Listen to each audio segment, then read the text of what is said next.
Blog Talk Radio. Live from Houston, Texas, the humidity capital of the world, it's time for Money for Lunch, where we feed your brain and your business with supersized portions of business and financial news. Now your host, Bert Martinez. And so I want to bring on my very first guest. As I mentioned, it's Dr. Gary London. And Gary London has been in practice of medicine in California for over 40 years, a recognized expert in hormone restoration. He now limits his practice exclusively to helping patients delay or reverse the negative effects of aging. Dr. Gary, welcome to the show. Yeah, good morning or good afternoon. That's right. Depending on where you're at, right? Good morning, good afternoon, or good evening. All right. So let me ask you this. I want to jump right into this since you are a hormonal specialist, for lack of better terms. You know, and you work with hormone restoration and anti-aging. As beings, we are supposed to get older. What is the problem with getting older? Why should we be concerned about reversing the effects of this very natural process? Well, because unfortunately, as we get older, some things happen to our bodies that we don't like. Skin gets saggy, muscles get soft, sex drive goes away, energy level goes down. All the things that we notice with aging are things we don't like. So the goal is to try to restore some of that youthful feeling, youthful look. We're living a lot longer than we used to. Right. We're not at our healthiest best as we're growing up, 12, 14, 16, like the kids going back to school now you mentioned. But by 25, most of us are about as healthy as we're ever going to get. If I measure health by muscle tone, energy level, sex drive, resistance to disease, healing from injuries, we hit our peak about 25. Sadly, that means we don't get any better than that. We only go downhill from that point. But you can stay at that level from about 25 to 40, not much changes. Then after 40, we all start noticing the changes I mentioned with aging. And by 50, everyone, as they get older, can see the difference. By 60, worse yet. But we're not hanging around another 30, 40 years after that. So the goal is try to restore that youthful energy, health, and stretch out that plateau. So instead of going 25 to 40, you might go 25 to 70 or 80, maybe older. Gotcha. So let me ask you this. You specialize in the hormone, in the areas of hormones, and why do hormones have to do with aging? Well, for your body to produce healthy cells, we're turning over millions of cells every day. We're an ever-evolving organism. Old cells leave, new cells come. For us to produce healthy cells, for good muscle tone, skin tone, all those things we talked about, you need three things. You need nutrition, you need exercise, and you need hormones. They're building blocks that help us make healthy cells. If you take away any one of those three, you can't make healthy cells anymore. So you can maintain your energy using your exercise program, your nutrition program, but as your hormones deplete, because they do with aging, that's our organs that produce the hormones just wear out. If you supplement those, then you can continue to build healthy cells. And it happens to both men and women, and it happens universally. Nobody escapes it. Great. Okay, so let me ask you this then, as a follow-up, how do you know if your hormones are becoming deficient? What are some of the things that we need to be looking out for? Well, yeah, the best known deficient hormone symptoms are the symptoms of menopause. Women whose ovaries stop producing estrogen and progesterone go through menopause, and so they get very dramatic changes, hot flashes, night sweats, craziness. We all know what menopause does. And wait. What's so funny, and again, I'm about to offend a huge part of my audience, and I apologize to all these lovely women. But, come on, craziness is just never going to go away, is it? Because you're telling me that they're going to get a little bit crazier during menopause. Come on, I mean. Does that really happen? Well, I have to qualify that by saying that before I did this anti-aging program that I'm doing now, I spent 40 years as a gynecologist. So I dealt with menopause for a lot of years before this. But so you could have gone either way. You could have gone into a hormone therapy, or you could have gone into crazy therapy. Either way, you had a great background for either one. Yes, now you want me to offend half your audience also. All right. Anyway, but the nice thing about menopause is that you can cure those symptoms, the hot flashes, night sweats, all those, very quickly. I mean, within a matter of days or weeks. It's a very dramatic change.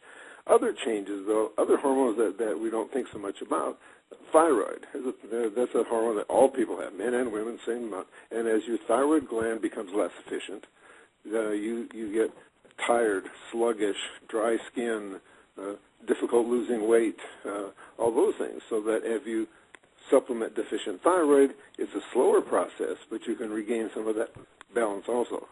Testosterone. Big issue now with men and we call low T, or low testosterone, with low libido, low sexual performance, erectile dysfunction. Supplement testosterone, you can cure those. Not quite as quickly and dramatically, but quite so. Gotcha. All right, so let me do this real quick. Dr. Gary, if I may, I got to take a quick commercial break here, and then we're going to come back and we're going to be talking about how to fight the signs of aging with Dr. Gary London right after this very short break. Tune in Monday through Friday here on Money for Lunch, and check out our website at moneyforlunch.com. Okay, we're back. We're talking to Dr. Gary London, anti-aging doctor from California, and you can find out more about Gary at Gary London. That's Gary, LONDON, MD.com. And we're talking about reversing the negative effects of aging, and you were telling us about some of the specific issues such as low T and things of that nature. Right, and you were asking how would you know if you're deficient. So some of these things you would notice a difference in how you feel and how your skin looks and how your body looks. But to really find out what your levels are, the definitive test is to do blood tests and measure your hormone levels, because that will quite clearly tell you where you're deficient and how much you're deficient, and if you're going to supplement, what you should be supplementing with. Okay, so now let me ask you this. Just aside, there are 5 basic hormones that everybody has. It's testosterone, DHEA, thyroid, pregnenolone, and growth hormone, and then women have the additional 2 of estrogen and progesterones. 5 essential for men, 7 for women. Gotcha. Okay, and so you can measure all those and see where you're deficient. Correct. Okay. Now let me ask you this, because go ahead. Because you mentioned that we unfortunately peak around the age of 25, and then if we live a good, long, healthy life, we may live to 70 or 100, or 100 years old, and so we peaked at 25. That's depressing to begin with. But let me ask you this: at what age should people have their hormones tested then? Well, just universally, I say peak at 25, stay pretty much the same until about 40, and then start tapering off.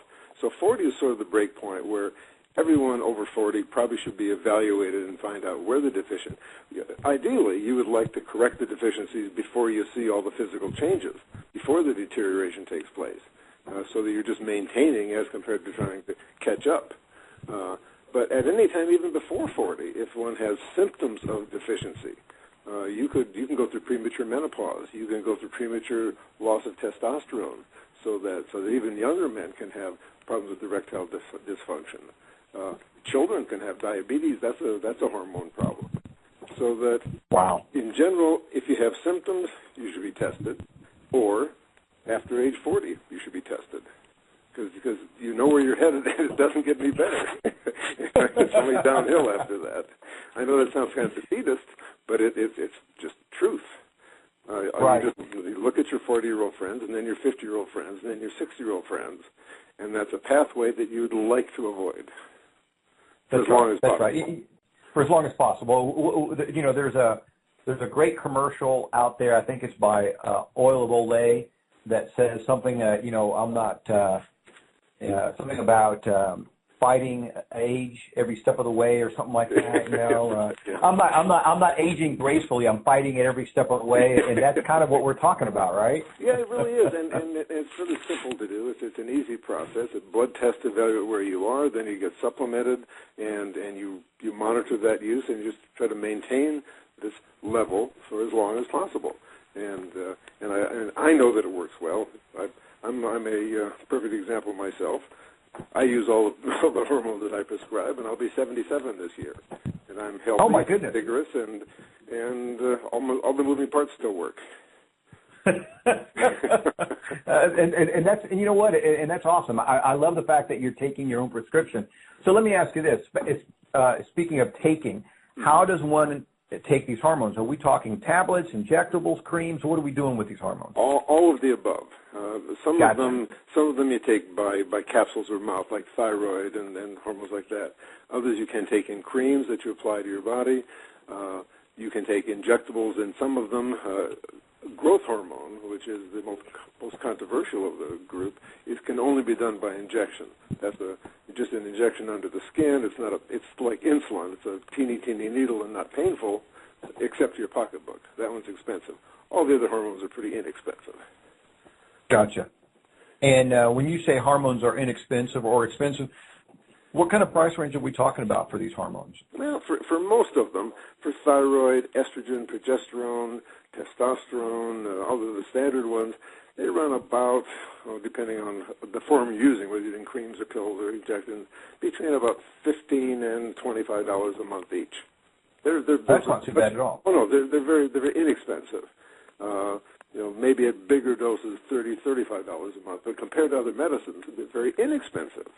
Well, not only that, but compared to depression, lack of energy, ED, all the other symptoms that you've described, spending $100 for exactly. Hormone supplements is like a drop in the bucket. Yeah, and for men, all the four of the five that I'm talking about, for men, that's about all you're talking about. Something like $100 a month. For women, maybe $120, $125 a month. But growth hormone, which is a category of its own, starts at about $350 a month. Right. So that one's and again, a different category.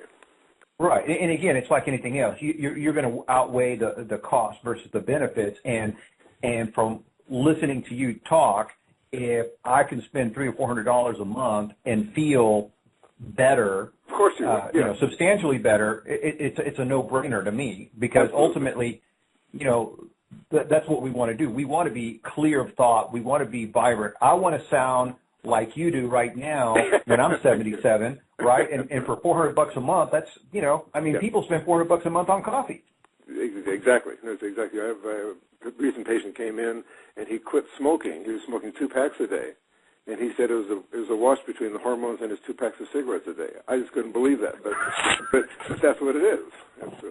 And think about it like this: he gave up cigarettes, so he reduced his risk of cancer and heart disease and stroke, and he's feeling, he's optimized his health and feeling better. Well, I think it's a great trade, right? And in general, the other thing I have to mention this: when someone comes to me and gets on a hormone program, because they're investing in it and paying attention to it, and because we talk frequently about it, they also are more likely to go to the gym and exercise routinely. And if you do both those, invest the time, the money, the energy in the hormones and the exercise, you almost automatically eat better. So it becomes a lifestyle change, and with this being the impetus for it. I love it. Hey, Dr. Gary London, MD, anti-aging specialist out of California, thank you so much for being on the show. Dr. Gary, I appreciate your information. It's my pleasure. Thank you for inviting me, Bert. You bet. Bye. Okay, guys. Hey, that was an excellent segment there with Dr. Gary London.